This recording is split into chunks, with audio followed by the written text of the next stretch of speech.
I'd like to call the meeting of the Bethany Planning and Zoning Commission to order. The first matter on our agenda is the invocation. I will give the invocation tonight. Please pray.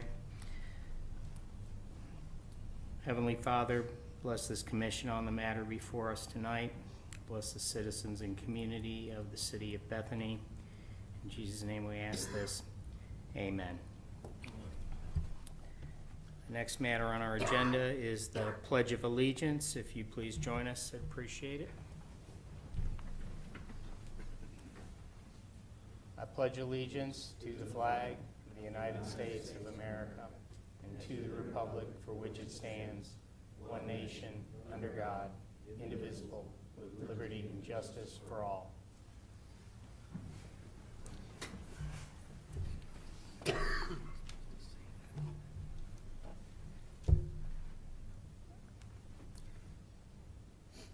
Before we get into our approval of the minutes, we are going to have a short recess. After approximately 7:25, we're going to break the Planning and Zoning Commission, and then the City Council is going to have a meeting. After that meeting's over, we'll reconvene the Planning and Zoning Commission. So if you're here for the matters on our agenda, please don't leave. We will reconvene again after the City Council is finished. First matter on our agenda for tonight is the approval of the minutes of December 7, 2017. Are there any comments, changes? If not, is there a motion? I make a motion we approve the minutes. Second. Please vote.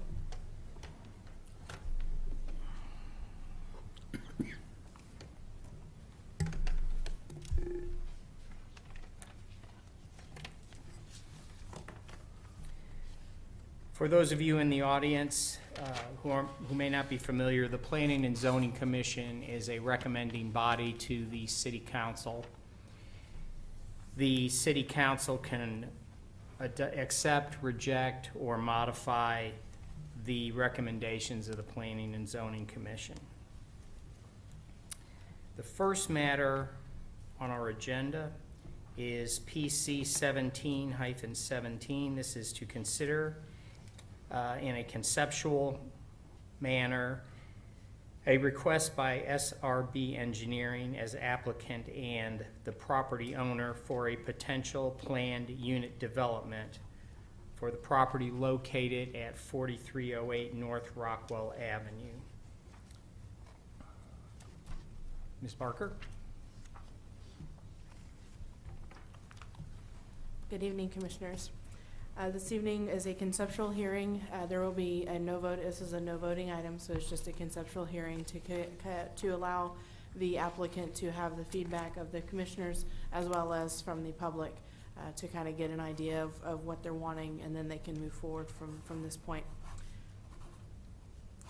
The property, again, is located at 4308 North Rockwell. It is currently zoned as commercial general. The surrounding zonings include R1, commercial general, and then R1 on the other side as well. The property is just a little under an acre, so about 0.8 acres. There currently is no existing structures on the property. The proposed structures within the PUD is 9 detached single-family dwelling units.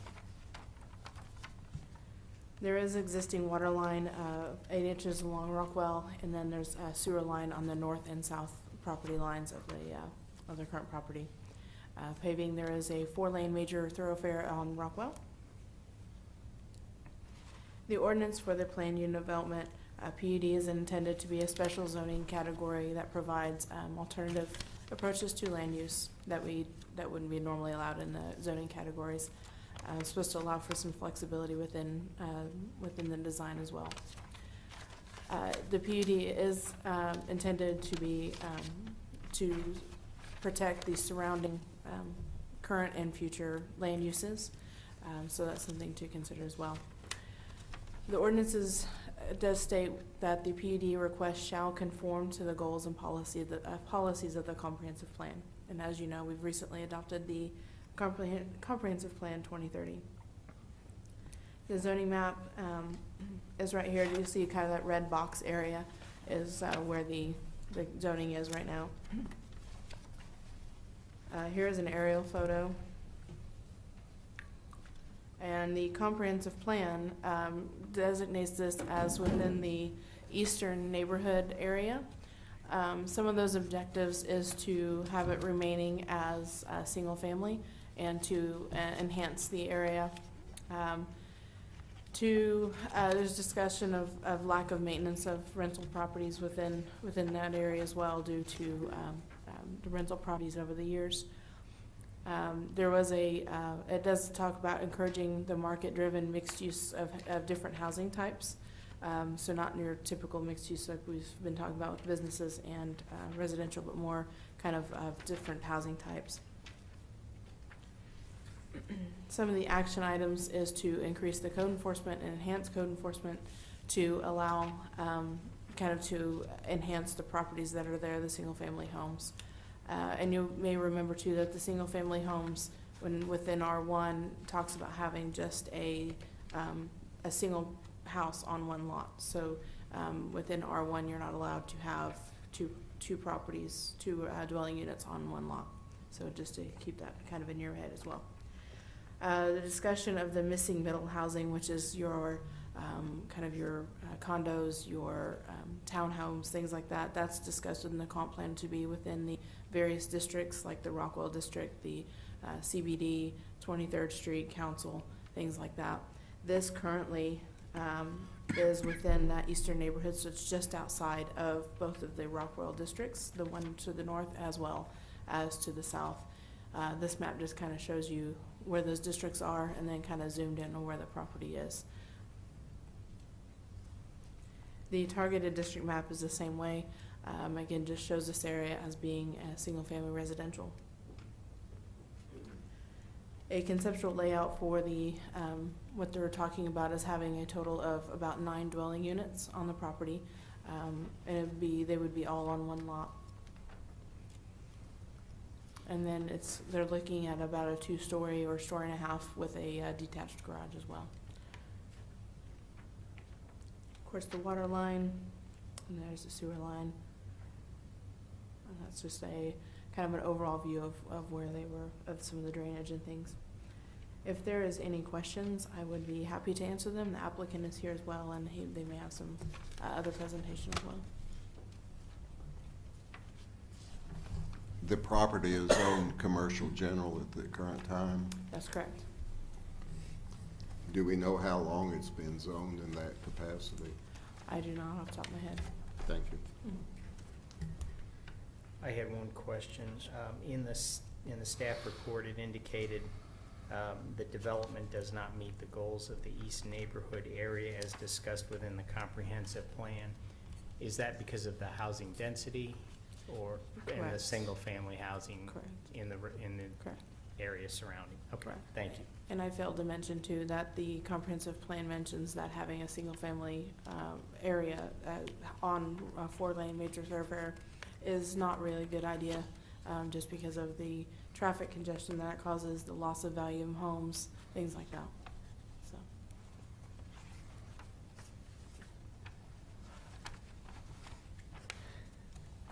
Anyone else? Thank you. Mhm. Could we hear from the applicant? Yes.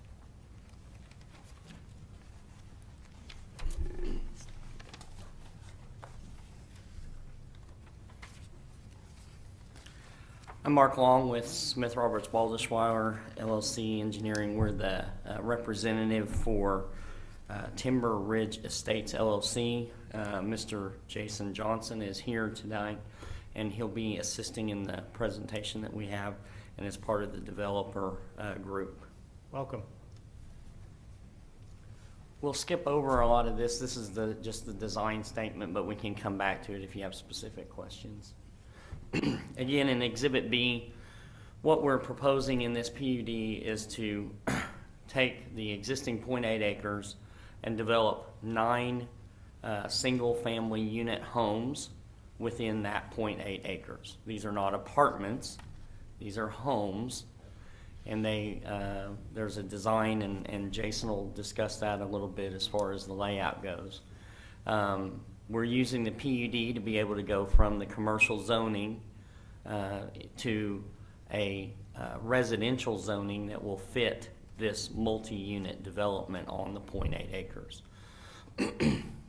As you can see, off of Rockwell, there will be a main entry road. It'll be a landscaped, gated, not a gated entry, but just an entryway that will show off of Rockwell. There'll be a landscaped area along the frontage of Rockwell, and we'll show you a photo of that, a concept of that. We're going to accomplish the drainage detention requirements for taking this from a vacant lot. The existing storm sewer along Rockwell is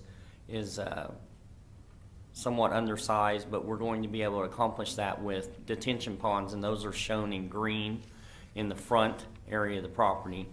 Those will be fully landscaped, and then you'll have the 9 units with a turnaround street with some additional visitor guest parking in the center. There will be 1 parking space associated with each home plus the attached garage, and we'll show you a photo of that.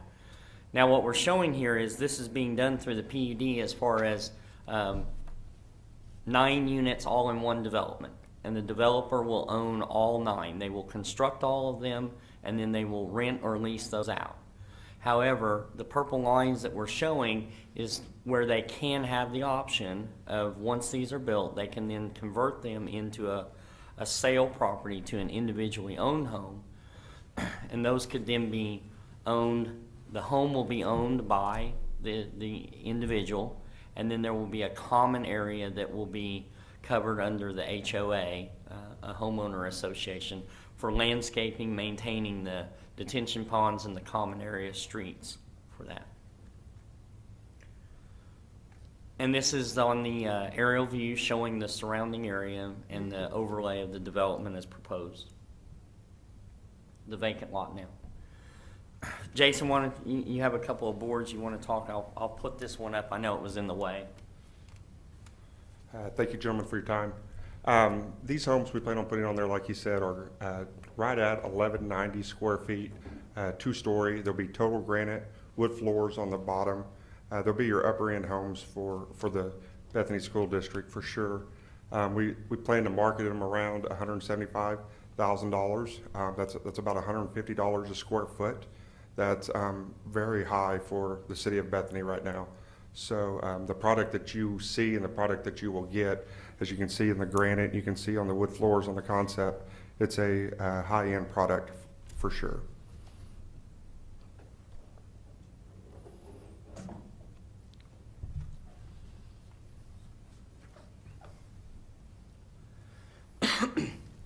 And we concur, showing that the residential area around it, we feel like that this PUD will accomplish the goals of converting a commercial general property to a more compatible residential unit for the Bethany District neighborhood. We feel like in Exhibit F, this is from the 2030 comprehensive plan, and essentially the subject property is shown.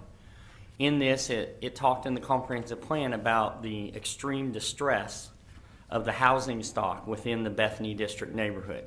As you can see on that chart, red, orange, and yellow are all distressed properties in some condition. Everything in the green would be considered a good or an average, above average property. Everything surrounding this property, except for 2 or 3 little small tracts that have a house, is in a distressed condition. You can see that from the red, orange, and yellow.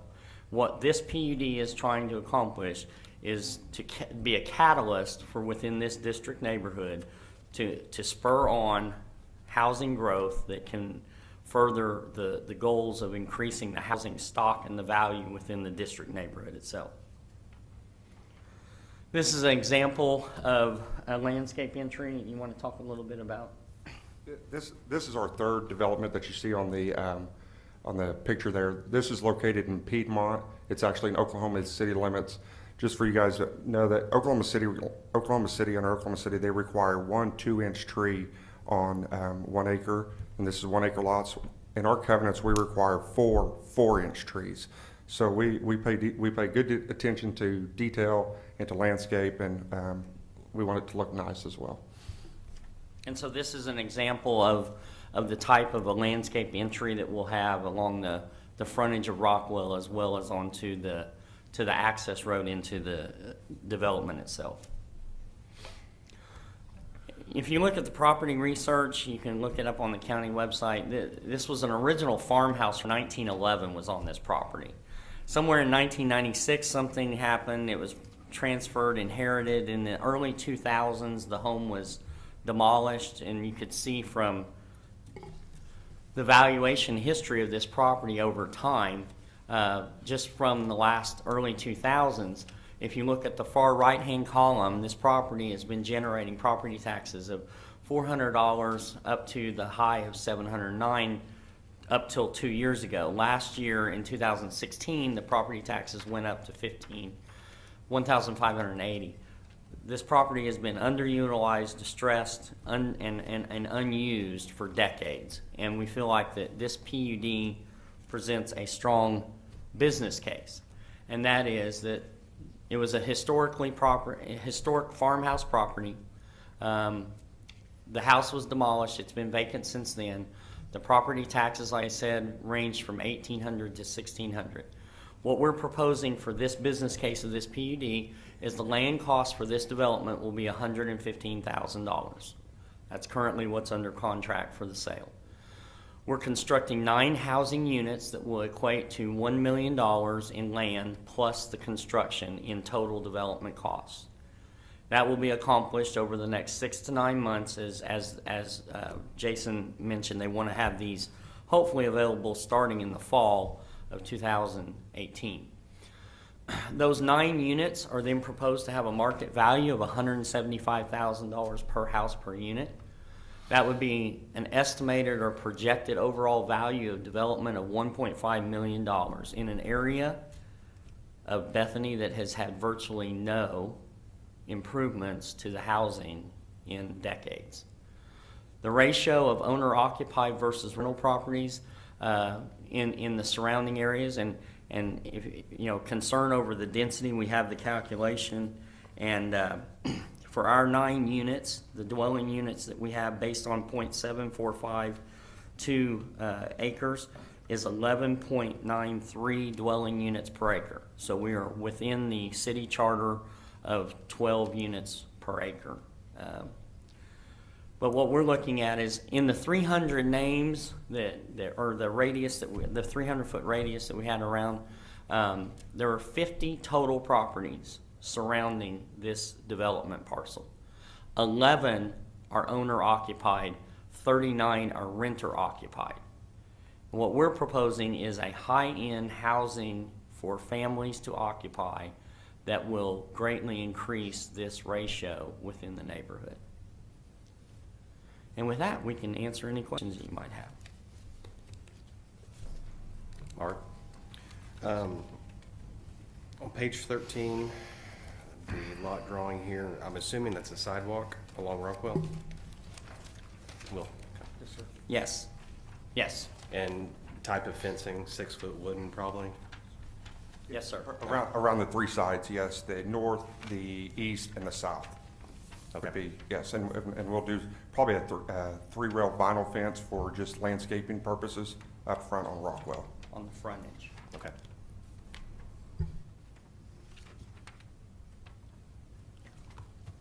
I just want to clarify, you mentioned that you have plans to sell these units? That's an option. That would imply a subdivision at some time in the future. If we had to go that route, yes. But right now, we're proposing to develop it all in one piece, and the developer will own all of that. If we do want to go to that, we recognize that we'll have to do a subdivision process in the future. Mark, I would say the thing that jumps out at me as being the biggest problematic thing, just from a practical standpoint, is the parking. You show parallel parking spaces down the center of the drive area, and that would appear to leave 13.5 feet from the, I presume, grassed area in front of a house to the car. I think that big white thing you're driving is over 18 feet long. I don't think you could get it in and out of the driveway. I might get my Miata in and out, but I think the parking is totally inadequate. And I'm not talking about what our requirements are, I'm talking about practicalities. And I want to know also what amenities you propose, because as you're aware, in the PUD, it talks about the one of the reasons for a PUD is that you provide amenities. Is the amenity the fact that this is new housing? I mean, I don't see a clubhouse, I don't see a place to walk a dog, I don't see a place for a kid to play. Where are the amenities? Okay, so we'll start with the parking. With the one-car garage and a parking stall on the property itself for each of the units, that would allow for 2 cars. You know, we felt like that this 6 parallel spaces would be enough for the occupancy that is typically probably going to happen for this home. But you know, we would definitely go back and look at what we would do on that parking if that's a concern. Well, as far as I'm concerned, it's the most challenging of the issues. I think there's way too much opportunity for failure on the project, because you can't back out of a driveway and have parking there. I mean, that just challenges common sense. We can certainly, what we'll do is we'll go back and we'll actually refine that diagram. We'll actually look at some turning radiuses and try to clarify that and show and demonstrate that more. And if we do need to change it, we will look at that as well on the parking. As far as amenities go, what we were trying to accomplish here is, yes, the housing is the amenity. Trying to convert an unused piece of property, trying to provide something other than a commercial piece of property that would be adjacent to the surrounding housing. It is going to be aesthetically very pleasing to all of the other properties in and around the whole district area. Well, I would agree that almost anything would be an improvement over the average surrounding, and I'm aware of the density of those that are rental units. But to me, the parking and the ingress and egress onto Rockwell with 18,000 cars a day, I live on Rockwell, and I know what a challenge it is to get in and out. And I think adding 9 residents is a bit of a challenge. It's in conflict with the comprehensive plan that you and I have worked on. But I can't get past the parking to really look at some of the other issues that I have. Yeah. I think this would probably be a good time to break it, and if you'd like to respond, Can I that'd just be respond fine. to that? Sure. Mr. Carlson, under the current zoning as commercial general, I understand you're worried about the parking, but under commercial general, there will be, for any commercial spot to work there would have to be a lot more than 9 or so cars pulling in and out of there every day. Well, I understand that, but I understand also that people park for long periods of time at their residences versus a business. If we could, let's go ahead and adjourn and allow the city council to hold their meeting. All right, well, we will reconvene at this time. The City of Bethany Planning and Zoning Commission meeting for January 4, 2018. Mr. Long, please continue. Well, Mr. Chairman, I'd like to go back. I know we had the interruption, so I'd like to kind of go Sure. back to where we were. We were pressed for time, and I knew those questions could not be answered that quickly. So, Understandable. I want to go back and recap for a moment. First off, I'll just break your question. You had 3 or 4 points. So, we will definitely, that's the purpose of this conceptual hearing, is to find out what possible concerns there may be. We'll definitely go back and look at the parking scenario situation. I will say this, we've looked at industry standards as far as what this type of product would generate and what type of parking needs. So we will go back and look at that. We'll compare that with what is residential standards in Bethany and look at the parking scenario completely. Well, one of the things I would observe also is we have 0 off-street parking. You know, that further compounds the misery, and it's not near a corner for anybody to park and come there. So, I mean, to me, the parking is such a serious issue. I have trouble looking at several others, but I do have some others. Okay. Well, and what we'll do is, and that's the purpose of here tonight, we'll go back and we'll kind of look at how we can possibly look at similar types of other developments that may have had this situation, and we'll see how that works. As far as amenities from a PUD or to the community, I think first and foremost, yes, this is a housing project, and we feel like that this PUD request is providing a catalyst for housing development in virtually a distressed neighborhood area with conditions that are below average in the housing stock. And so this would be a product. I realize this is not conventional thinking, but what we're proposing is this PUD to be able to have something innovative to try to be a catalyst for that. The other part, as far as amenities, we're going to provide the sidewalk so that people can connect back to the remainder of the future sidewalk plans that are going to be happening in the neighborhood off of Rockwell, so they'll be able to connect over to 42nd Street and potentially a streetscape along there. Yes. In your plans, I read 5-foot sidewalk. Yes. This is a section line that requires 6 by our minimum standards. Okay, we'll make that correction. If it's in there at 5 feet, we'll make that correction. In the common detention area, that also is planned to be some playground space. So there'll be there'll be park benches up on the berm areas and some playground area. We have to certainly accomplish the drainage engineering requirements, but we are going to put some amenities in there for a park-like area for the neighborhood, plus the landscaping that's at the entryway. So you're gonna have kids playing on the, right next to Rockwell? Well, there's gonna be fencing and the berm for the detention pond will serve as a barrier, and then we'll have the sidewalk and the front entryway. Okay. It'll be within the community itself.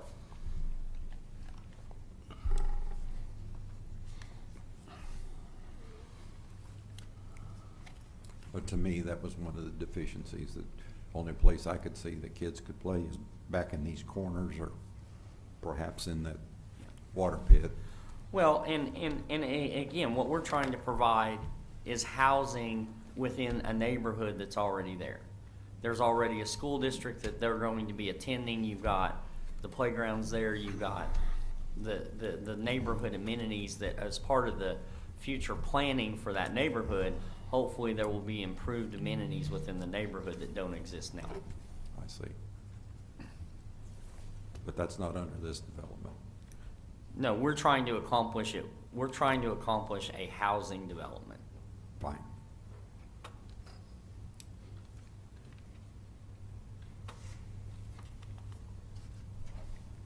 I guess I'm gonna agree with a lot of the other commissioners up here. It's gonna be a challenge on the parking and some other things here. You know, obviously, Mark, you've been, you know, a big driver of this comprehensive plan. And I think the community, you know, is behind that in general. You know, on the staff side, you know, they're kind of saying, okay, this doesn't meet the goals of that. I'm hearing conflicting things there. You know, obviously, you know, we want to put housing in where neighborhoods are, et cetera, et cetera. This is kind of that, so, you know, maybe splitting hairs in here, I don't know. Maybe at the staff level, is there, I mean, there's a split here or a conflict. I guess I want to understand a little bit more. I don't know every single detail of the comprehensive plan, but, you know, I know Mark was a big pusher of it and still is. And so he's obviously behind this project. What kind of difference is here and what are we splitting hairs left and right? Part of it is within the comprehensive plan, it talks about the mixed use and mixed, like the kind of missing middle housing of having the different types of housing within these districts.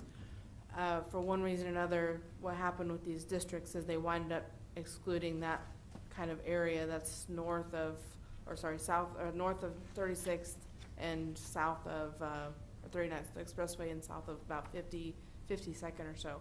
So there's kind of that radius area that wasn't included within a district. That's something that could be potentially looked at in the future as far as having that within a district, which is something that I requested whenever we was working on the comprehensive plan, but it didn't really gain much traction at that point in time. But within the comprehensive plan, there's more talk of within that eastern neighborhood of having more residential housing and kind of continuing that. But it also again states of having residential housing along Rockwell doesn't make sense. So it's kind of, you're right, it is kind of looking at it from two different angles and figuring out the best way to do that. But I'm going to address some of the staff concerns. At this point, we can kind of talk about that since Mr. Crouch has breached that subject. I'll remind everyone, as Danielle pointed out, our ordinance does require, it basically says the PUD shall conform to the comprehensive plan. It doesn't say it might or it could or we would like it to. It says it shall. So that's an important thing to wonder about. This property is not in any of the 6 targeted districts that are mentioned. It's very clearly shown outside the district boundaries on the maps. It's also in the words they refer to the North Rockwell district being north of 47th and the South district being south of 36, and this clearly falls outside of those 2 areas. All of the discussions of the missing middle housing and the mixed uses were centered around those 6 targeted districts. Again, this property is not in any of those 6 districts. There is no mention in the plan of altering any densities or uses in the established residential areas. Even in the targeted districts where it does talk about those things, the supporting documentation in the plan references owner or occupant-owned condos, townhouses, or live-work units. This proposal, when it was presented to staff originally, was for rental units. Those of you that were in the comp plan meetings, there were a lot of discussions centered on the desire for increased home ownership and decreased numbers of rental units. Finally, the comprehensive plan also speaks at length about the need for additional sales tax funding.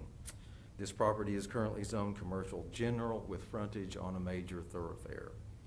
That would normally be an ideal situation for a sales tax generating business. It's not entirely consistent with the plan to remove a currently zoned CG property from the commercial mix.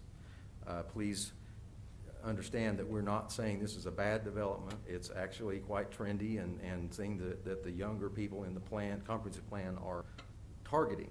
So we understand that, and if it was in one of the 6 districts, it would probably clearly be in compliant. It's just a matter of where it is not in any of those targeted districts, so it's not entirely consistent with the comprehensive plan, and that's very important for a PUD. Essentially what this is converting a commercial lot to a multifamily residential lot. It is just one lot. in their own design statement, section 8.1.1, it actually refers to the RM district regulations. RM is multifamily residential. And the part about selling some of the lots later is concerning to me as the city engineer as well, because most of this layout, these lots would not meet our minimum lot size requirements. There's no street right of way that would meet our requirements there. That would be very, very concerning to staff on how you're going to come up with, I understand we're in the middle of rewriting Title 15, and depending on what they can come up with an overlay district, again, it may be allowed in the future, but the current regulations would not allow that. Please do not misinterpret my statements as being negative to the development. I just wanted to make sure that you guys knew there were staff concerns along these levels for the comprehensive plan consistency, and any subdivision regulations would be problematic at this point. I guess going along those same lines, Mark, I guess a question for you and the applicant here. Were there any other targets that you Well- looked at in the city for this?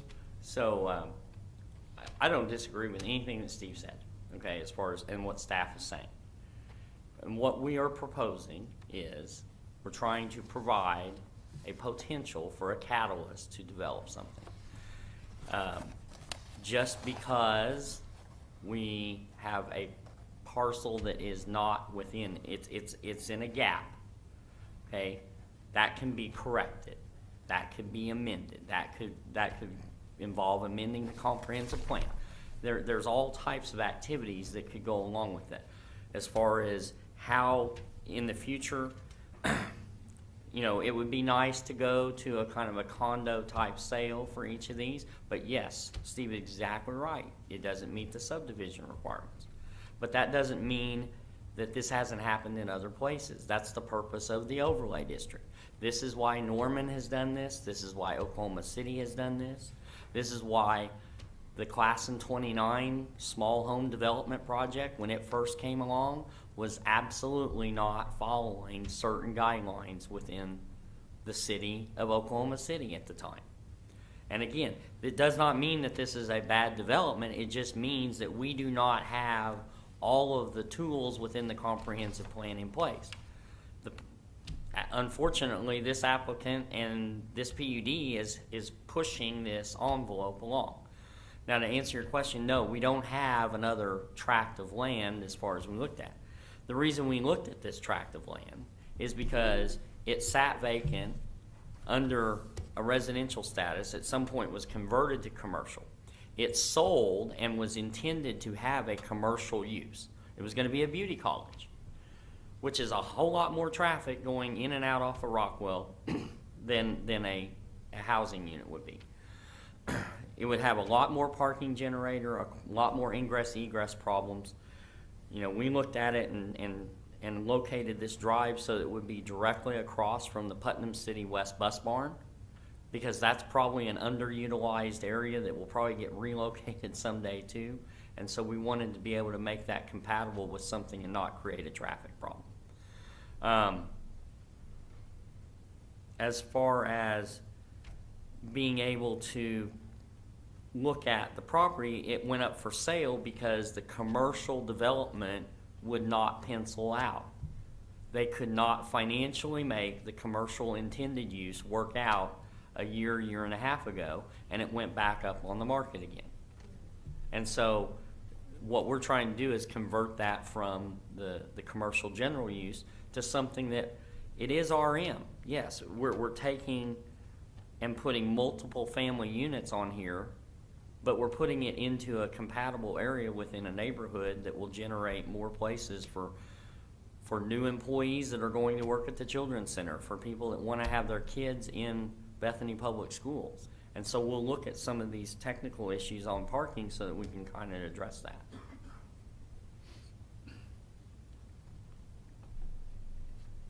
I had a question regarding, it's really in parking, it's really more of access.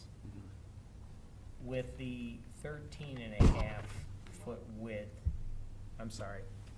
with the 13.5-foot width that you have for the driveway on both sides and then the parallel parking, does that create any kind of safety issue with regard to fire trucks or emergency vehicles or even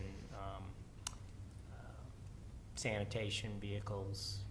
Or is that large enough for them to get in there and? Right now, we think that that's adequate, but Okay. it's something that we definitely, again, in this concept hearing, that's what we want to hear. Right. And so we'll go back and look. We have some tight constraints. Yeah, because you've got basically a total of 27 feet across. I would bring up, again, this would be treated at this point as one lot, and it might be advisable to maybe have sort of I'm talking about the reloading sanitation trucks. You're absolutely right. They would have a hard time maneuvering. So it might be advisable to maybe have a central collection point out on Rockwell. You And might then want have it pull out. And have it included in your design. Okay. Good point. So there's a potential workaround for it. Yeah, I think, so we'll go back and we'll be looking at that in the next few weeks. Didn't your proposal have a instance for a central pickup for trash? Wasn't that in your proposal? Did I miss that? I don't know. That's what I'm remembering, and I've slept since I read it. Yeah, it's on.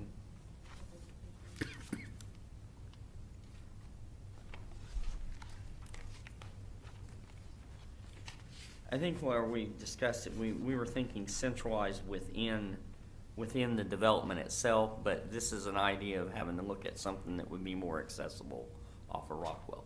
So anything that we referred to would have been more of a central location within the development. The back end of it, the east end of it. More than likely, yes. Okay.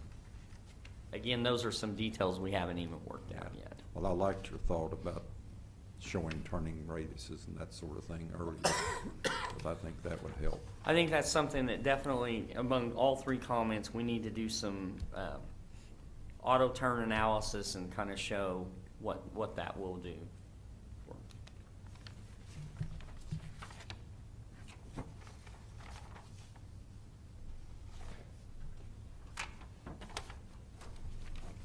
We might note also that even though this would add $1.5 million to the ad valorem taxes, the city of Bethany doesn't receive any benefit from ad valorem taxes directly. I think,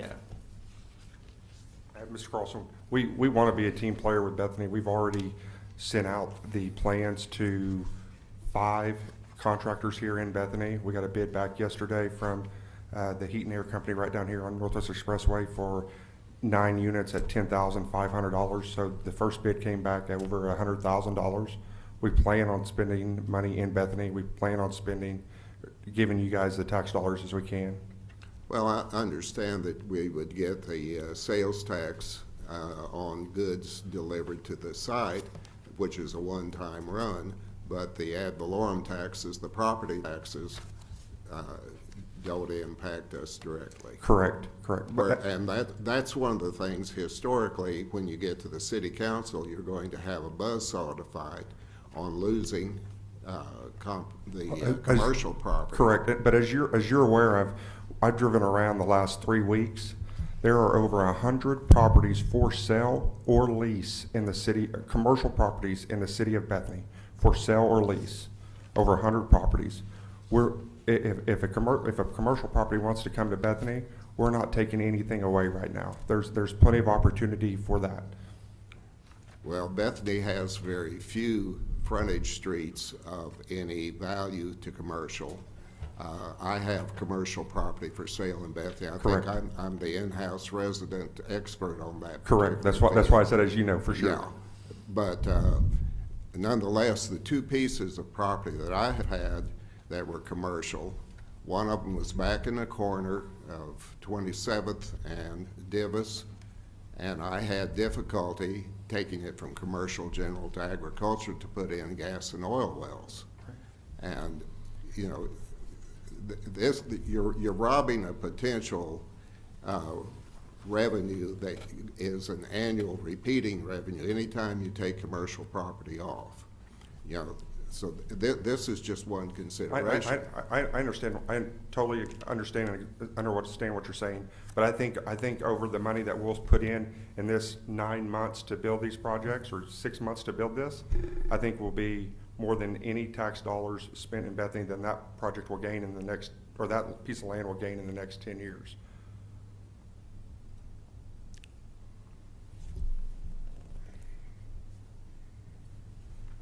Have you asked the Bethany school system if they can handle the additional children that might come from here? I met with a school board member and a owner in the neighborhood association 3 days ago. Showed him the plan, showed him everything. He loves the idea. Of course, they love the tax dollars for sure. We're planning on meeting with the superintendent and the principals. Have not set that up yet, but we plan to do that within the next 2 weeks. Okay, I would advise you to do that.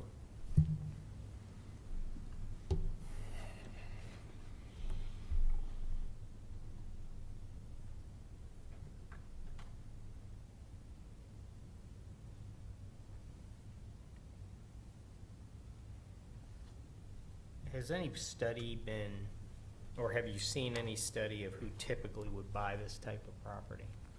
Because I know we've talked about children, but I don't see this as a home that people would raise children in. I look at this more of like a professional, or maybe young professional, if you will, residence. We hope to do both, to be honest with you. We, on the census that we sent out for the neighborhood association, don't hold me to this, but I think we've lost 5 to 10% of the 24 to 48-year-olds in that neighborhood.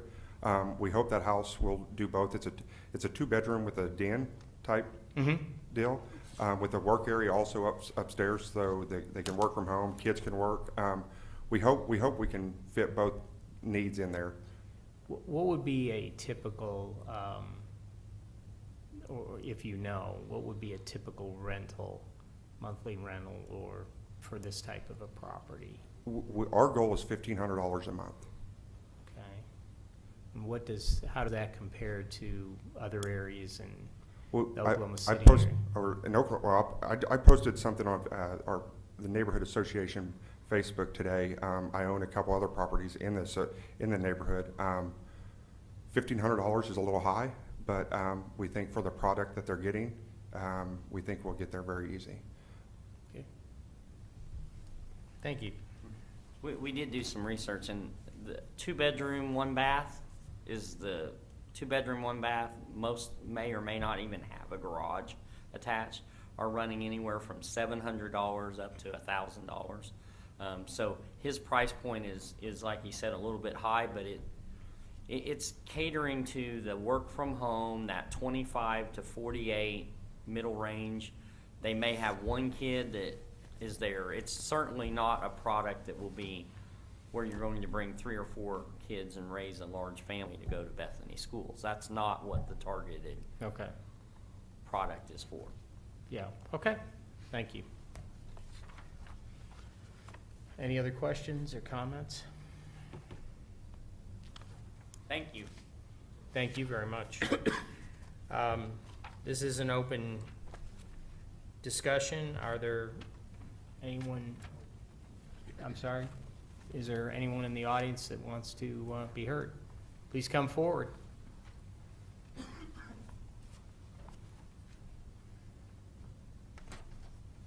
just want to go first because I'm the most nervous. Sure. Okay. And who are you, please?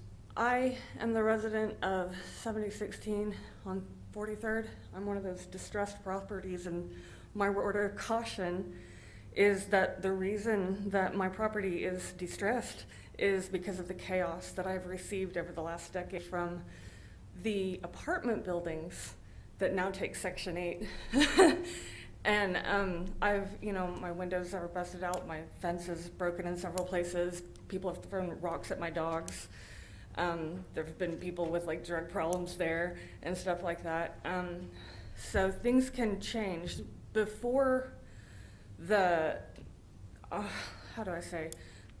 people who managed that property across the street, the apartment buildings, and I know that they say that this is not apartment buildings, but that's like a technicality.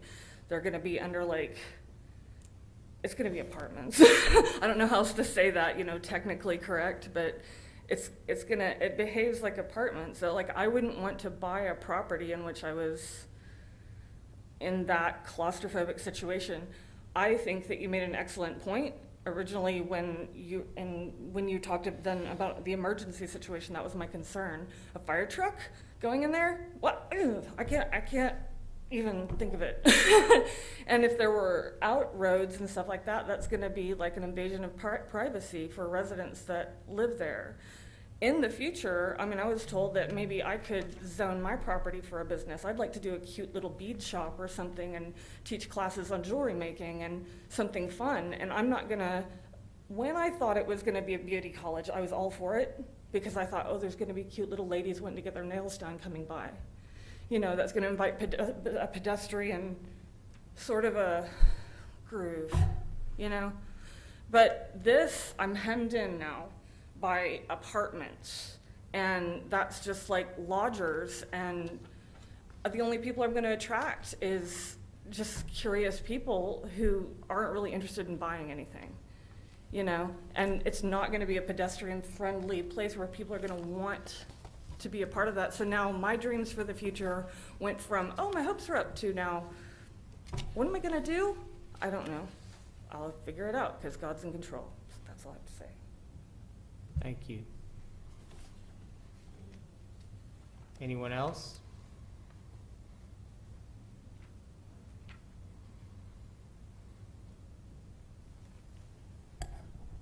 Hello, Kathy Holloway, 4311 North Beaver. Welcome, Ms. Holloway. Thank you. We're a home owner and occupied at 4311 North Beaver. I feel like, and we've lived there over 40 years, and with the two-story development, I feel like that will be decreasing our open air and lighting around our house, and invasion also of privacy whenever people can see down inside your property from above. And I tend to agree it is apartments. You know, if it was going to be a nice home going in or a business, I feel that would be something that would be profitable or more conducive to the area. Apartments, again, the way that they're describing this, I don't see where it would be for a family, because living on Rockwell is very noisy. If you would just take a few minutes and just walk down between, say, 42nd to 45th, just walk down Rockwell and see how that makes you feel. Step up on someone's front porch there and just stand there and listen. It's very noisy, it's very scary, the speed limits. So I don't think it'd be very conducive for families with children to have a place to play. Also, with it being two-story, I don't think it would be for an older couple. I mean, the older I get, I don't want to walk, I wouldn't want to have the stairs to circumvent, with the age, prevent from climbing the stairs.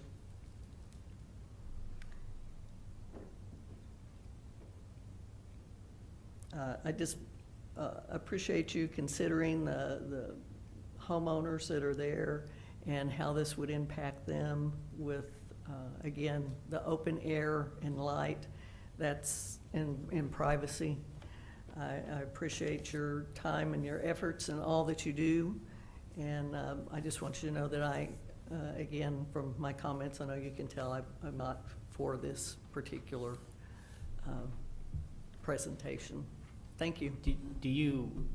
What is your understanding of the area surrounding this particular tract of land? Is it primarily a residential area of rental homes, or? Well, it's gone from being, from the time that we first lived there, it's gone. And that's why I'm asking, has it converted over to rental homes? Yeah, it used to be all, homeowners, and then people started passing away, and so then the children sold the property, So then it became rental property, and we've seen it go from being nice to being really low to it's back up nice over there. I feel like there's some really nice homes that people have come in and fixed them up. You can drive over there and look at it. It may not be perfect, but it's not trashy. Is it It's a- converting back to home ownership, or is it? Some of them are homeowners, yes. Yeah, so it's still rental, and it's a mix right now. But they are taking care of their homes, taking pride in their homes. It's gone from having, just like maybe all dirt in the front yard to, they're putting grass in and parking in their driveways and not all over the front yard, those types of things. We've seen everything. We've seen it where people just hung out on the front porch, all kinds of people, and parking all up and down the street and parties all night long, to, again, you feel, again, back to a safe, quiet neighborhood. And I really would like for it to stay that way and feel that safe and have the nice neighbors and the nice neighborhood. And they are increasing the way the upkeep. Okay, thank you. Yeah, thank you for asking me. Sure. Okay, any other questions that I could answer? Ms. Holloway, Yes. what would have been your thoughts about a beauty college there? I think that would have been nice. One of my concerns, again, and I mentioned the two-story, I really don't want something that's two-story that's up above. I don't know, but I don't believe the beauty college would have been two-story.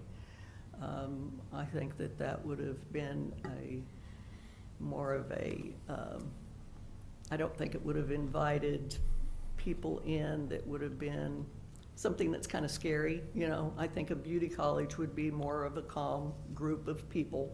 I would have, like that in a one-story type business. And, I'm one of the ones that, agreed to changing some of the residential zonings there on Rockwell to commercial, because I am for Bethany. I want the commercial tax dollars, sales tax dollars for the city of Bethany. I want Bethany to be a viable city, but we have to consider the people that live there too. We want good people to have good places to live also. Well, you served on the steering committee for the comprehensive plan along with Mr. Long and myself. And you were there when the discussion arose about the coming up with the targeted areas. And one of the guidelines MIG suggested to us was the targeted area, which was from 47th, I believe, on north, for the overlay type of thing, which would have included mixed use, which we think of as a business on the ground floor and a residence on the second floor. How would you feel if the comprehensive plan or an overlay were instituted that would make that a two-story with a mixed use of a business on the ground floor and residence on the second floor? Well, again, that's two-story. That's going to block light and air. Just kind of picture your house, your backyard, wherever you live, with 2 stories up in your backyard, and how that would affect you, and how whenever you go outside now, you see open air, open lighting, you feel comfortable, you feel at ease, you don't feel like you're in a box. So, again, that's something to consider. I think we have to consider the people that are already there, that are living there. And again, if there's other businesses that can go in and not intrude on people that have lived there for 40 years, it would be appreciated by the neighborhood, and you would get more support from the neighborhood, from the neighbors. But there are 2-story houses in the area though, aren't there? There are, let's see, I think 3 two-story homes. There's one at the corner of 42nd and Beaver. It would be on the northwest corner. Used to be the cutest house on the block, but it's happened to go back to the bank, and it's one of the worst ones right now. I would like to see something done with that. But then back around in kind of the cul-de-sac, there are, I believe, 2 two-story homes. And they're back in the corner, and they don't, either one, back up to homes that their backyard is, that it's situated the same as mine would be. But you can, again, drive over there and look at those. And those are some of the really, there's one brand new, I say brand new, within the last 3 years or so, that they've bought one of the smaller houses, and they made it 2-story, and, you know, a nice family lives there, and so. But it depends on where a 2-story's going, whether it works or not. You know, I'm not against 2-story when it's in the correct place. Okay, thank you. And You're again, welcome. thank Anyone you else? for what you do. Sir?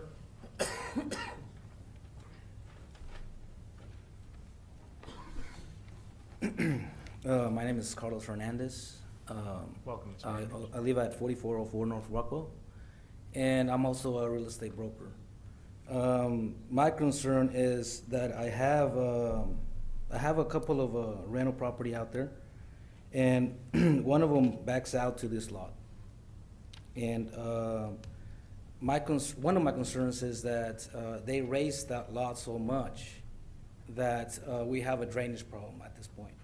When back in the past, when it rains a lot, when it rained a lot, we had all that water that used to go into that lot came around on the east side, going on to the north side, and it just flooded everybody's backyard.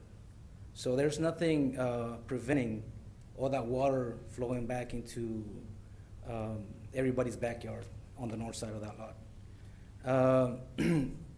I'm not opposed to it, but maybe I would like to see maybe like if they would put like a concrete wall, and then on top of that concrete wall, maybe the fence, the wood fence. I mean, I would be okay with that, where they would be blocking all the water going into those yards. There is an intention here to have 2 detention ponds. Mhm. And I don't know that we actually have a flow study or drainage study, but would that alleviate your concerns if they could show that the water Yes. would migrate to the But I don't think they detention? have enough space for what they're wanting to do. Okay. I think they're limited on space. I think that if they were wanting to build maybe 2 single-family resident homes or 3, Mhm. I would maybe see that, you know, as possible, especially for like, you know, I wouldn't want like the services, the trash services, I wouldn't want like everybody in that addition or that section piling all their trash up on Rockwell. You know, if a trash truck couldn't drive in there, or a fire truck or something. So I think that's a concern. I think Mr. Carlson brought a good point on the parking space. I don't think for all the units they're wanting to do, I don't think they have the space. I'm also concerned about the 2-story. I think that it's taking away privacy. I would, in my mind, I think I would prefer maybe the beauty shop. I think that would be preferable for me itself. That's one of my concerns. The other one is, he was mentioning that they're planning to sell these properties for $175,000, where they would be getting around $150 per square feet. I haven't seen that in the Bethany School District. I think the most I've seen is like 115, somewhere in there, but not 150.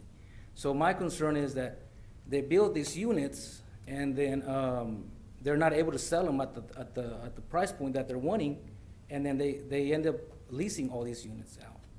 So I think their That's- intention in the beginning is to lease all the units out. To lease all the units? It's going to be a common ownership, if I understood the representation. Do I have that correct? Is that correct? Yeah, I mean, we can clarify that. Sure, okay.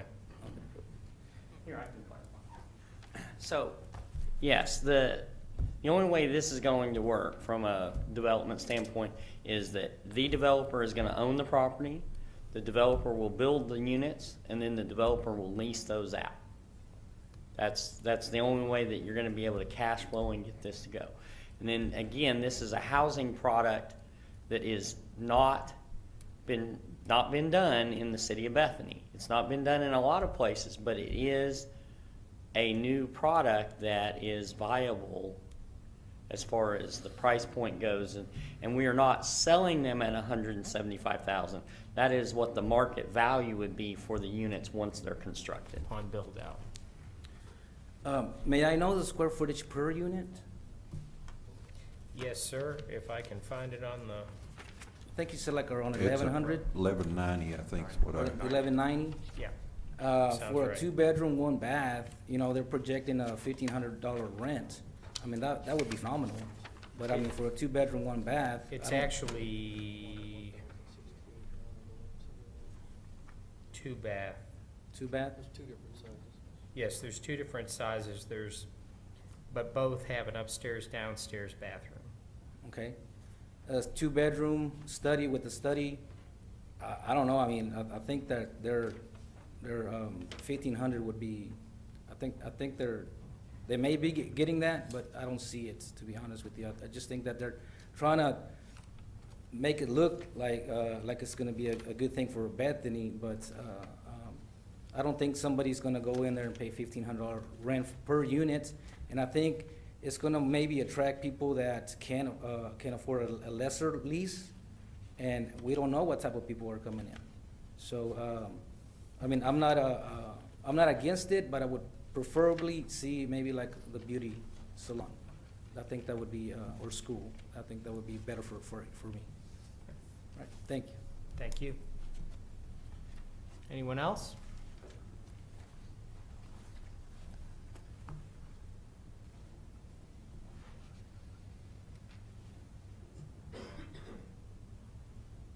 My name's William Holloway, and I live at 4311 North Beaver, right behind this big lot, which is nice, except it's this much higher than everybody else.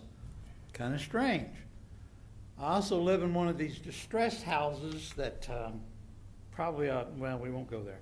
All right, I think this plan is wonderful. I like it. I like the idea of building nice new homes. The only thing is, we got a couple of questions, and most of them I think we've all hit on. Can't pick up trash on Rockwell. Really can't put the trash cans in the moat where the kids are gonna play. Just little thoughts. Parking, we all see that that's not gonna work. It's a terrible problem. There's just not enough space. Maybe if they bought more property and made it bigger, it'd be wonderful. The other thing, just a thought, what are they gonna do with that alley there? I believe that's a city alley, easement, right-of-way, whatever you gonna call it. That needs to be addressed. Another thing, well, that's the main thing. My main question though is, if we do change this, what's to keep them from going, well, it won't fit, we're gonna build apartments? Is that part of the PUD, that there has to be these buildings for the change? Or are we gonna change it, rezone it, and then all of a sudden, we have apartments? They would be limited to this architectural scheme. I'm sorry? They would be limited to this architectural scheme that they presented to us. So they So couldn't, they if couldn't they- change canoes, if So you if they will. changed it and this didn't work, then it reverts back to what it is now? Or does it just keep saying PUD, and then the next owner can build some apartments? With the PUD, they do have to do have to abide by the design statement. If they decide to change that more than 5%, then they have to bring it back to planning and zoning and city council. So if they decide to change it at all significantly, like say apartments, then they would have to bring it back to the commissioners and city council. Thank you all. Appreciate your consideration. Thank you, sir. Anyone else? Yes, ma'am. Okay. Could we get you a microphone? Sure. Can you hear me? Yes, ma'am. I own the property that she spoke about earlier. We're on the corner of 42nd and, I'm sorry, 43rd and Rockwell. My concern, Bethany already has a ratio of rental property versus ownership. This, in my opinion, is bringing more rental property into the area. Also with rental property, you have people moving in and out frequently, which homeowners are not able to know their neighbors, which, in my opinion, lessens the safety and security of the homeowner. Thank you. Anyone else?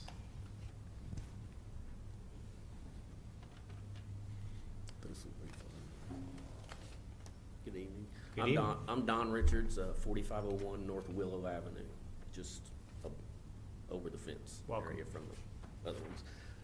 I think a lot of questions have been answered. They just stated they do not intend to sell these properties. They're gonna be rental properties. They can't sell them.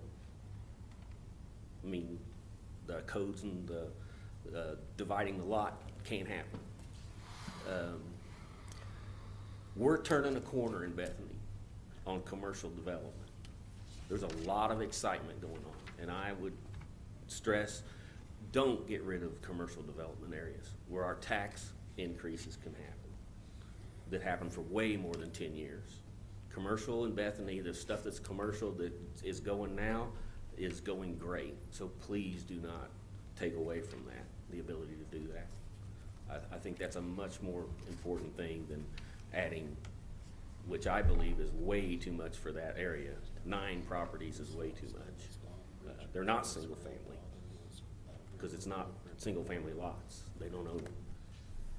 I would be against this. Thank you. Anyone else?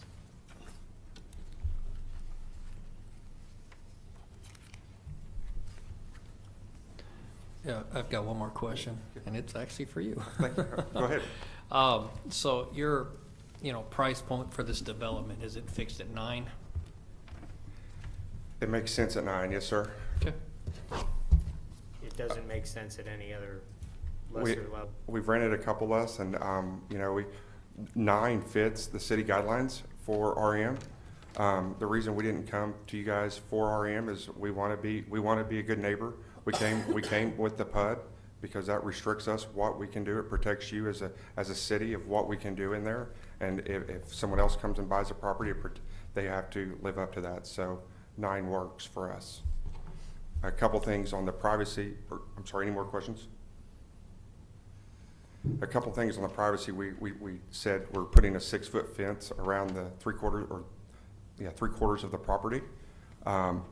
We would be as you see on the plans, there's not very many windows, but we could move, and we're sticking to that 1190 plan for you guys. The 1190 is the one that we're going to do. It's the 2-bedroom with a den with 2 bath.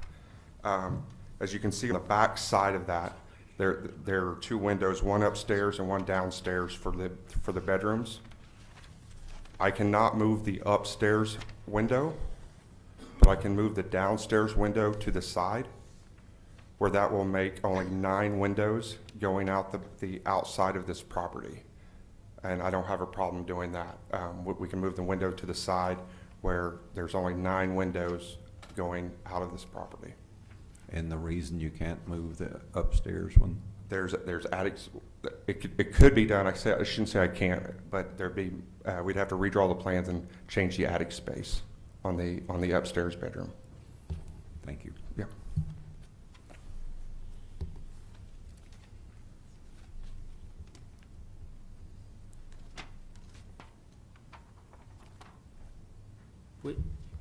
Which one did you say? Is it the V11 or the V21? Is the, I don't have that, Exhibit D on our report would, okay, 1179 versus the 1168? correct, Okay, 1179, correct. okay. And also is, just to hit a couple points that they said, I've got a 2-bedroom, 1 bath house with a single car garage on Donald right now as we speak, and it rents for $1,000 a month. I did go in there and I took walls out and I put beams in there and I refinished the wood floors and I put subway tile in the bathroom. It's a nice house, but it's it's 900 square feet, 2-bedroom, 1-bath house, and it rents for $1,000 a month in the school district. These houses are going to be even nicer and newer and that. We plan on spray foaming. We plan on being efficient with the homes. So looking forward to the tenants that are in there. Thank you. Was there another lady that wanted to speak?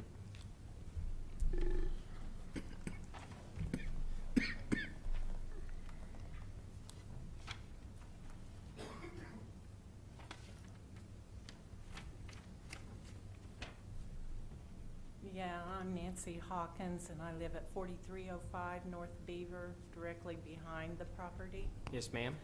Welcome. And I agree with this man up here as far as the flooding. I think there should be a cement wall and the fence on top of that. And I don't like the idea of the 2-story. And I also, because of the economy the way it is, I think it would be hard to get $1,500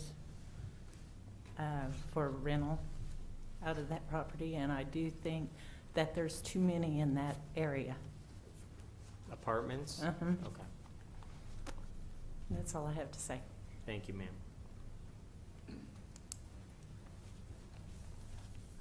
I have a comment on that. Drainage, you know, that's something that they brought up as far as apparently the elevation of the ground line. That's something that we'll be looking at. We will do a full drainage engineering study. Conceptually, we will handle all the detention on site so that we're not increasing the runoff into the city system beyond what the current requirements would be. And so we will be looking at that drainage engineering study. We'll have to look at so that we're not impacting the other properties. Then I just want to have a clarification. Currently zoned as commercial CG, there's nothing prohibiting us from building a 2-story commercial building, correct? I don't believe so. And currently within the city of Bethany, within this area residentially, if you go in and buy a residential lot and you file a permit properly, there's nothing prohibiting you from having a 2-story home built next to another house. That's why I was wondering, you know, what. I don't know the answer to. Height restriction specifically calls out 1.5 story. So like a split And level. for anything over 1 story, you have an additional side setback of 5 feet for each additional. There is a 35-foot total height restriction. So if we fall within that height restriction there, and then if we look at the orientation or the distance from our fence, we could either exceed that. The height restriction says 35 feet or 1.5 stories. Okay. Just to clarify, these are set at 16-foot plate with a 8/12 pitch. So I don't have my math number in front of me, but the width times the, I think they're let's say 20 feet wide, and they're going to go up 8 inches every foot. So 8 times 2, they're going to go up. You guys can figure it out. I don't want to do math in front of you, but they're going to be well under the 35, well under.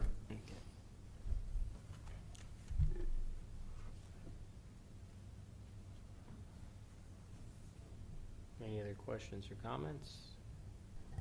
I'd like Mr. Caton to go back over the areas in which this is not in agreement with the comprehensive plan.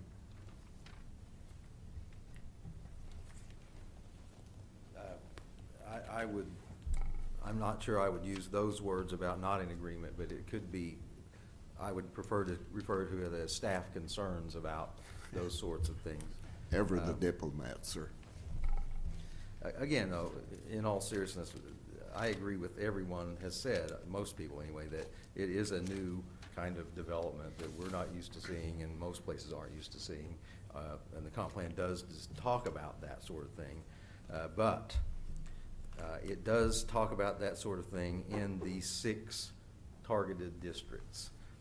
This lot is not in one of those targeted districts.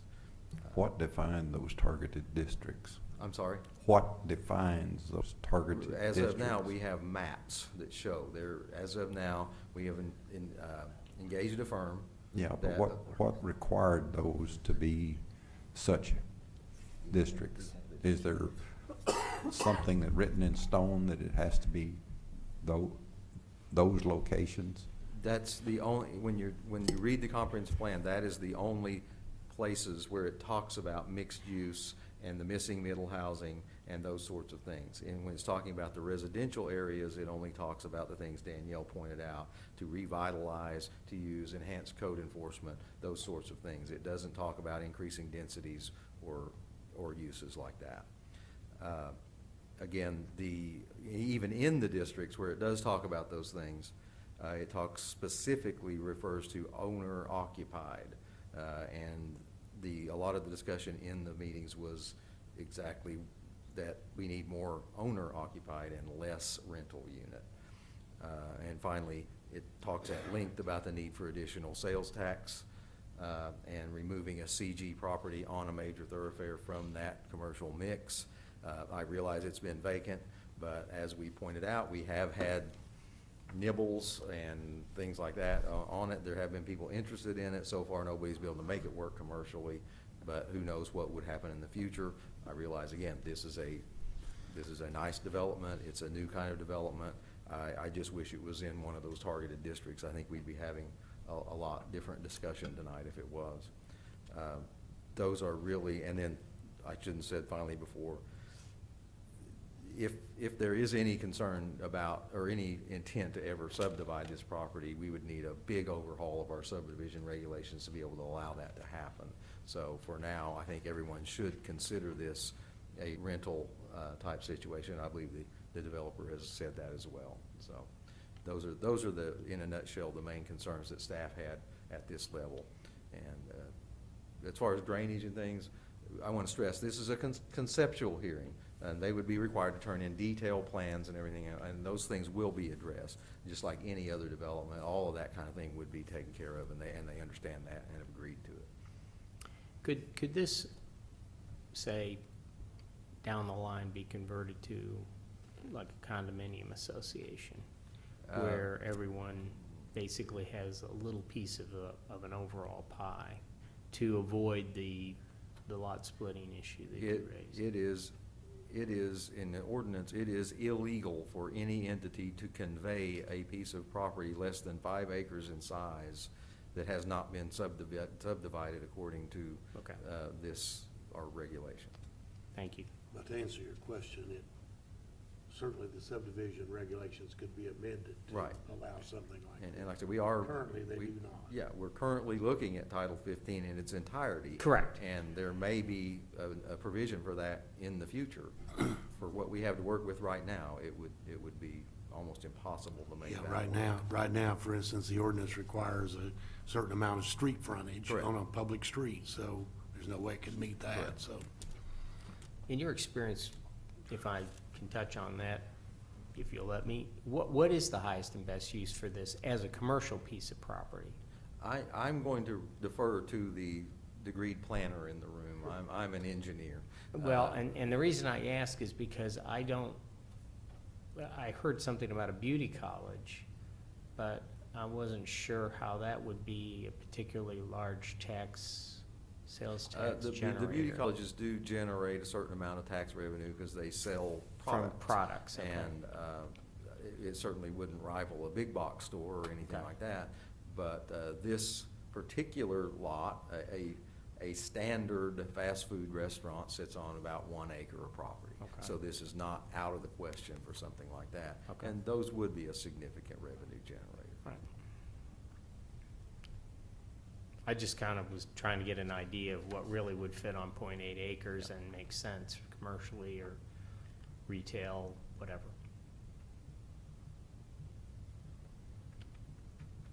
Is that, thank you. Yes, you know, the, going to Mr. Clemmer's question on these targeted areas, the targeted areas, MIG, the consultants that we used for the comprehensive plan, did an extensive survey of the areas, and some of the locations are frankly arbitrary, but they were based upon the proximity to other cross streets and the caliber of the residents in that particular area, or the intermingling of commercial already in place, because as you get further north, some of the residences have been converted into a commercial or business use. And I believe Mr. Davis can confirm this, but once the residence has been converted into a commercial or business use, it cannot be converted back to a residence. Isn't that right, David? That's right, and also no sales tax generating business is allowed in those converted structures either. So that was. It has to be a service-related business. If it's service-related, then it's not generating sales tax revenue. So the thought was, as they located those, if you had in the future a mixed use where you had a business on the ground floor that might or might not be sales tax revenue, you could also have a residence overhead. So a barber shop and a beauty shop on the bottom floor and living upstairs isn't gonna be a workable thing either. Well, it could be in those areas, But not in this but one. currently not in this area, because our ordinances do not permit it, and that's one of the things that's being looked at overall, because when you're landlocked and a significant portion of your commercial property is not available for development. There I'm talking about the airport trust that deletes a good section of 39th Expressway. You have to then capitalize on that property that is available for sales tax generating. Yeah. Thank you. Can I have one? Yes, sir. You know, we analyze this and from back to your question about usable type. A fast food restaurant does use about an acre. It's the shape and size. The problem is it's not on a corner. It doesn't have the access. The attractiveness. And so, you know, we do site development for commercial properties like that. And that's the problem, is this property is not attractive to that. With regard to the beauty college, that's why it's up for sale. That owner tried to pencil that deal together and couldn't make it work. So from some type of a commercial venture on that, that's why it's up for sale, that's why it's under contract. Right now, as Mr. Davis was talking and Mr. Carlson, there's 18 vacant commercial type properties along this corridor. And so Mr. Clemmer, when we were doing the comp plan on the steering committee that I was with the others there, it was kind of arbitrary, but there was a little judgment of saying, well, if it's already gone from residential to this commercial, then we need to try to figure out some better way to do it. That's why it was a targeted zone. And unfortunately, this tract is in a gap, but it's also in a gap for what we're talking about as far as the housing development itself. It doesn't meet the Title 15, it doesn't meet the ordinance. It doesn't mean it's a bad project, it just means that this is out. It's asking you through a PUD to think non-conventionally, because what has conventionally got us along that corridor? It's where we're at today, and that's all we're asking. Is there any other property contiguous to this property that it could be combined with to make it more attractive? Well, for there commercial? is a vacant commercial property at the corner of 42nd and Rockwell that is on the south side South side. of this. That was a auto body Detail slash shop. detail shop. It has a commercial yard that's, you know, used for a landscaping business. There's an adjacent house that has been used as part of that commercial property. So there is some property adjacent to 42nd Street, but those are under different ownership and were not part of the contract sale for this piece. Okay. Hey, Thank Mark, just a quick question. You'd mentioned, you know, I like the concept, the annuity and whatnot, you know, I think there's a lot of homework to be done. But if I wanted to drive somewhere around in town and see something comparable or similar, is there examples you could give that would like 29th be? and Classen. 29th and Classen, the Okay. Classen 29. It is a home product that is very comparable to this. This has a little bit more of a, you're calling it a farmhouse type look because he's trying to play off of the 1911. It was a farmhouse acreage. But 29 Classen is a development where they're taking a very small tract of land, about an acre, and they're putting on units very similar to this. They're accommodating it. They do not have an attached garage like this unit does. And those that run from 900 and some square feet up to 1,280 square feet, and they typically sit on a 55 by 60 parcel, not counting the driveways and the common area. But the distinction there is they're on a side street, and I think probably the dedicated parking is about equal if you include your 6 parking places in the middle of the driveway. And the 6 parking places in the middle of the driveway is the thing that gives me heartburn that I can't get over. I understand that, sir. And there's also less parking over there, and Right. less parking over there on the one off of Classen. Right. And also, we love that plan. We love the idea of the Classen project, but as a homeowner and as a owner of rental properties, we wanted the garage, and we also, as you see on the plan, we extended the garage all the way to the front of the house. We want people outside.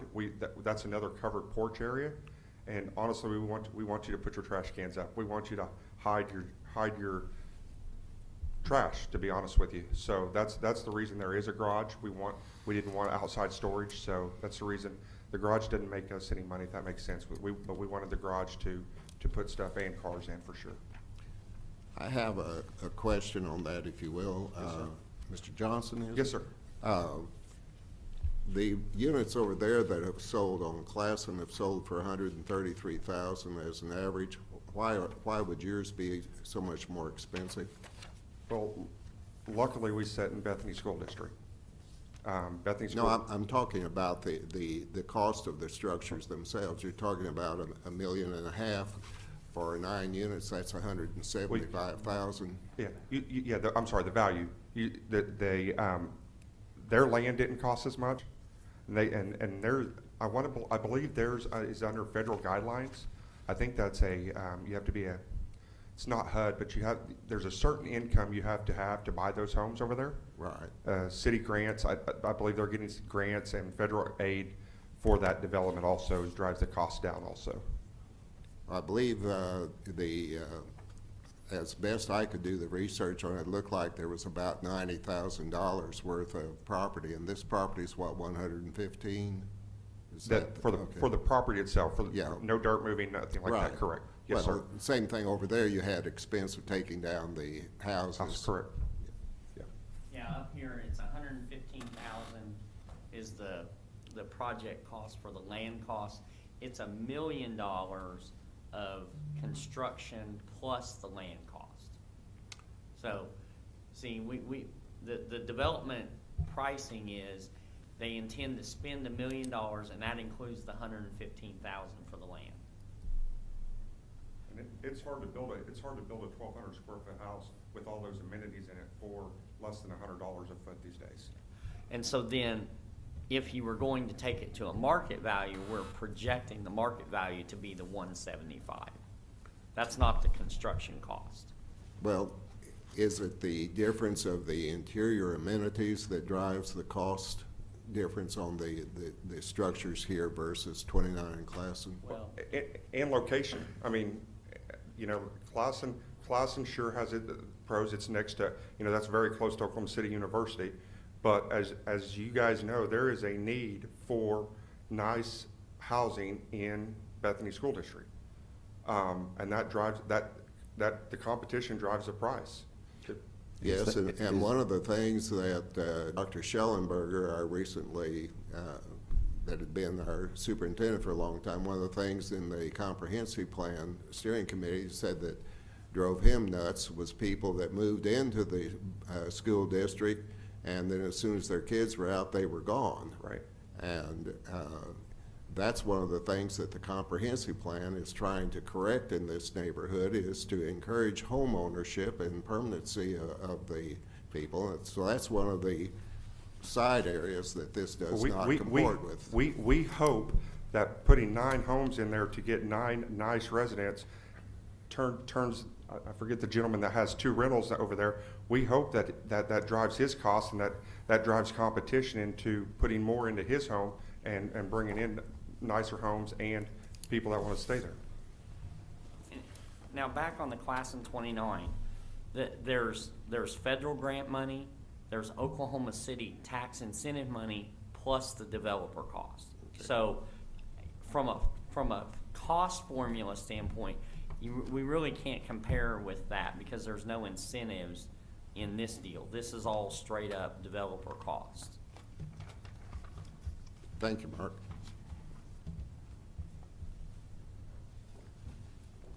Okay, since I was referred to, I am the owner of the landscaping company just south of it. So I feel I can answer questions or just a couple. Well, I've heard all this. I was told when I moved into that corner that I couldn't sell anything out of that corner anyways. So sales tax and all that, I mean, I'm all for that, but I was told we couldn't sell out. I don't know if they're zoned exactly the same, but they're right next door to each other. I've seen some of their properties they've built, and they're nice. And so, I mean, I've seen 2 or 3 of their developments and properties, so I will vouch for them that they are nice. But since I was referred to by Mr. Long, I thought I'd come forward and ask if I have any questions, because I am that property that I was referred to. You own the property there? I do not own it. I'm on a rent to own. From Chuck Freeman? Correct. And he's not here, obviously. I believe Mr. Freeman owns a number of the rental properties in that area.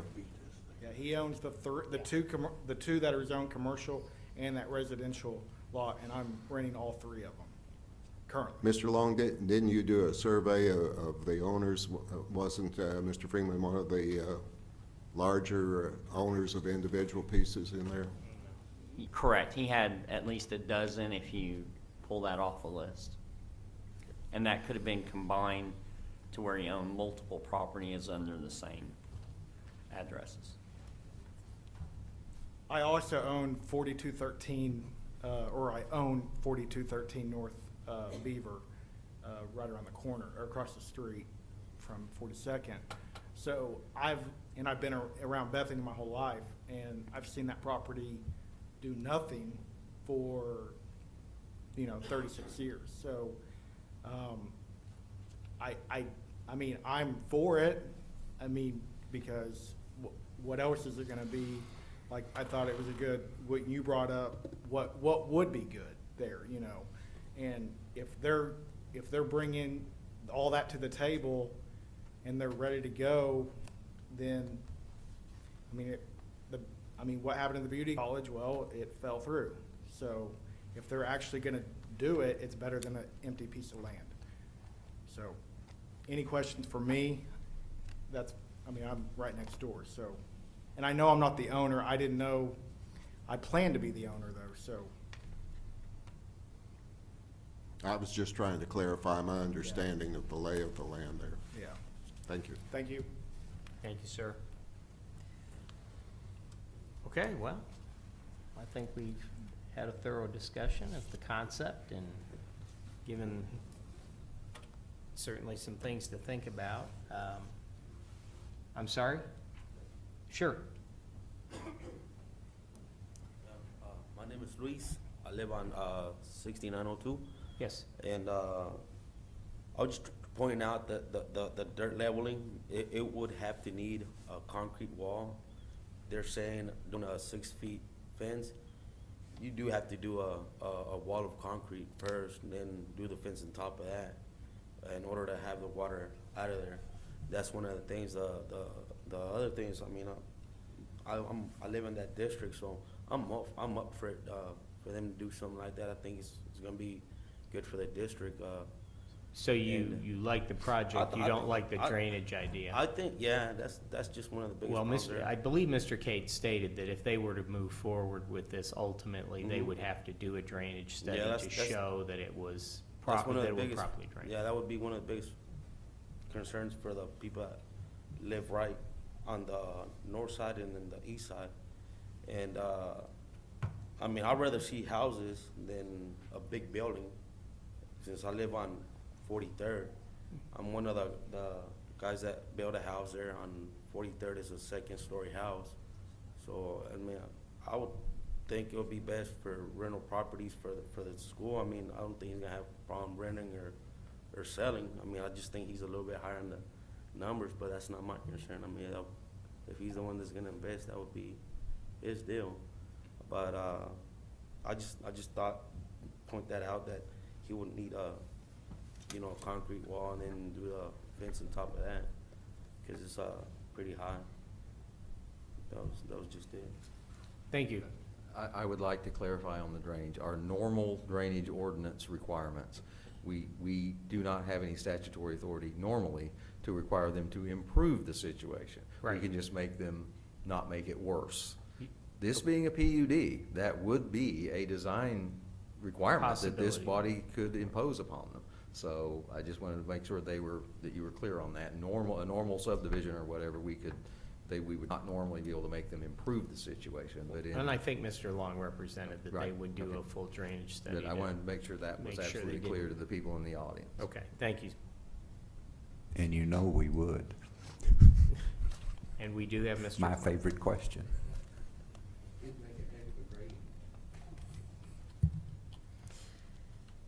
Okay, is there anything else? Do we have a motion?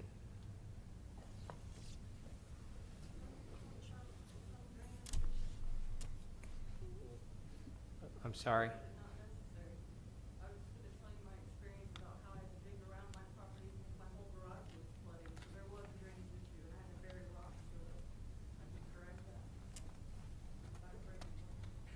Okay.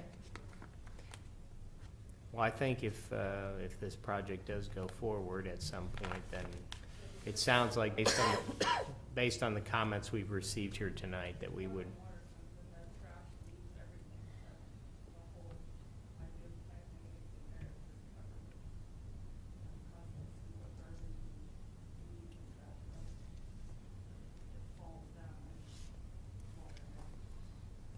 Thank you. So do we have a motion to adjourn? I make a motion, we adjourn. Second. Please vote.